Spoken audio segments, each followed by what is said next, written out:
Welcome to the cocktail of the day. Today we're going to do something a little different. We're going to make two cocktails at once. In my continuing research into mixology, I've discovered that there are two drinks that have a common denominator, so we're going to make both of them. Those are the Kamikaze and the Cosmopolitan. What do they have to do with each other? Nothing, except that they have the same ingredients. The main ingredient in this is vodka. Now, for my vodka, I'm going to use Stolichnaya. Stolichnaya, one, because I have it, and two, I like it, the usual.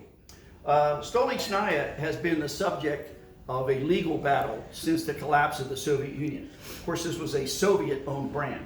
The rights to it were bought by a Soviet billionaire, and the government said, no, you can't own the rights to Stoli because we own the rights to Stoli, so now there's this big argument. So there are actually two Stolichnayas. This is the Stolichnaya that is made in Riga, Latvia. I'd rather buy this stuff from a NATO ally than that snake Putin, okay? So, always check. All right, so we're going to start this with a little bit of ice, and back to the Stanley Tucci School of Bartending. We're going to use our hands, because our hands for the last 10 weeks now have been spotless.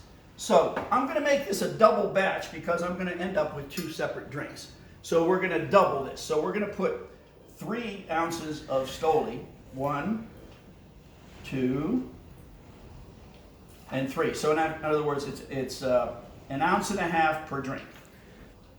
And then we're going to add Cointreau. Now, a lot of the recipes call for triple sec. Don't be cheap. Go buy the good stuff, okay? Cointreau.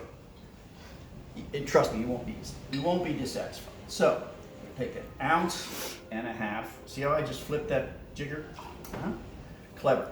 Now the recipe calls for 3/4 of an ounce per. That's 3/4 of an ounce of Cointreau, and then 3/4 of an ounce of freshly squeezed lime juice, which I did right over there by myself. And we're going to add that to the mix. Okay, now we have the makings of a Kamikaze. So let's just shake that up, and we'll do the shake. Now, don't do this and don't do this because you look like a nerd. It's got to be this kind of shake here. And you got to look good while you're doing it. Move a little bit. Yeah.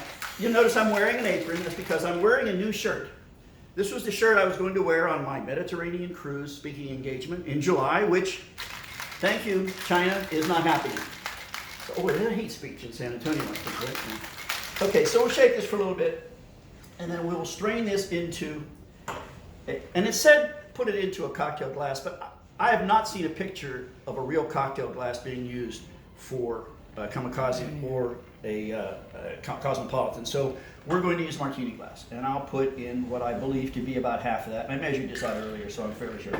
And that is a that is a Kamikaze. Why is it called a Kamikaze?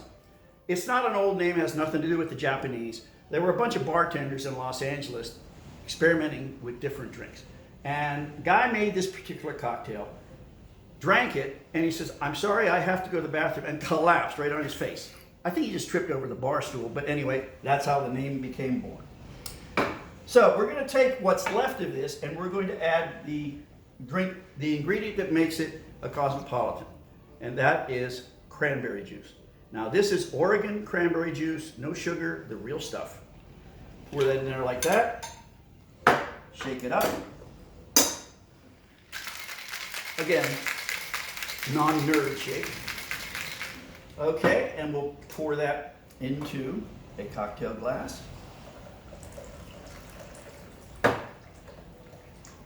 And there we have a Cosmopolitan and a Kamikaze. Now, a lot of men won't drink a Cosmopolitan, so they can drink the Kamikaze. Or we could call this the Jack and Jill set.